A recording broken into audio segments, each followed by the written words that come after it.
GST విషయంలో సామాన్య ప్రజానీకానికి ఒక శుభవార్త అయితే కేంద్ర ప్రభుత్వం చెప్పిందని చెప్పుకోవాలి. ఆయా వస్తువులు వాటి స్లాబులు తగ్గించడం, కొన్ని మినహాయింపులు జీఎస్టీ నుంచి ఇవ్వటం, ఇట్లాంటివన్నీ కూడా తగ్గినటువంటి సోమవారం నుంచే చాలా వరకు జీఎస్టీ తగ్గినటువంటి వస్తువులు అందుబాటులోకి వచ్చేసాయి. ఇక్కడ నిత్యావసరాల నుంచి మొదలుకొని కార్లు, ఎలక్ట్రానిక్స్, ఔషధాలు ఇట్లాంటివన్నీ ధరలు కూడా తగ్గనున్నాయి. మరి దీంతో కొనుగోలు చేసేటటువంటి వారికి భారీగా డబ్బు ఆదా కానుంది అని చెప్పుకోవచ్చు. కిరాణా సరుకులపైన కుటుంబ సభ్యుల ఖర్చు 13% వరకు తగ్గుతుంది. ఇంకా ఒక చిన్న కారు కొనుగోలు చేస్తే 70,000 వరకు ఆదా అవుతుంది. ఇదే సమయంలో స్టేషనరీ, ఫుట్వేర్, అట్లాగే దుస్తులు, ఔషధాలు పైన కూడా 12% వరకు తగ్గుతాయి రేట్లు. మరి హెల్త్, లైఫ్ ఇన్సూరెన్స్ ప్రీమియం పైన జీఎస్టీ పూర్తిగా లేకుండా చేశారు. మరి దీనిపైన అంతకుముందు 18% పన్ను ఉండేది. ఇలా ఏకంగా 375 రకాల వస్తువులపైన జీఎస్టీ రేట్లు తగ్గిపోయాయి. అయితే ఇప్పటికే సోమవారం రోజు అంటే జీఎస్టీ రేట్ల కోత అమల్లోకి వచ్చిన రోజు నుంచి కూడా వాహనాల షోరూమ్స్, ఎలక్ట్రానిక్స్ రిటైలర్స్ వద్ద జనం తాకిడి విపరీతంగా పెరిగింది.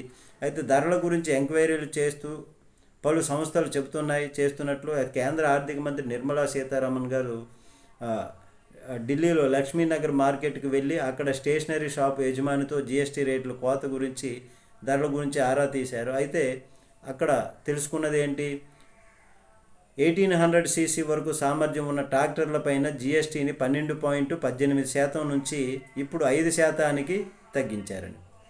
40,000 వరకు ఆదా అవుతుంది. బైక్స్, స్కూటర్సు 350 cc లో 8,000 వరకు తగ్గనున్నాయి. ఇంకా 32 ఇంచుల కంటే పెద్ద టీవీలు, 32 ఇంచెస్ కంటే పెద్ద టీవీలు జీఎస్టీ తగ్గించగా వీటిపైన 3,500 వరకు కూడా తగ్గుతుంది.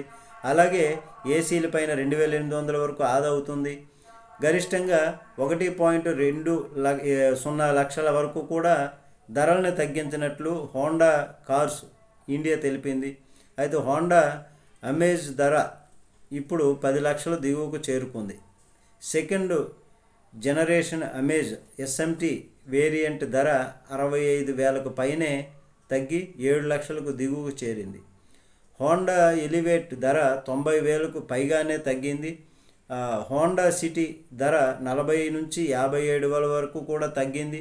350 cc సామర్థ్యం పైబడిన బైక్స్ పైన జీఎస్టీ 40% చేరింది, 40%కి.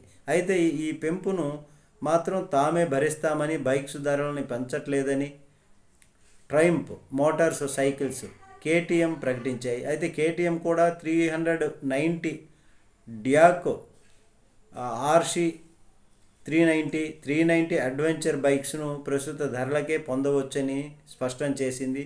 ఇక జీఎస్టీ బెనిఫిట్స్ను కస్టమర్లకు అందించడంతో పాటు 50% వరకు కూడా ఫైనాన్స్ ప్రయోజనాలని కూడా అందిస్తున్నట్లు తెలిపింది బజాజ్ ఆటో. అయితే ఇది ఒక శుభ పరిణామం అని చెప్తుంది.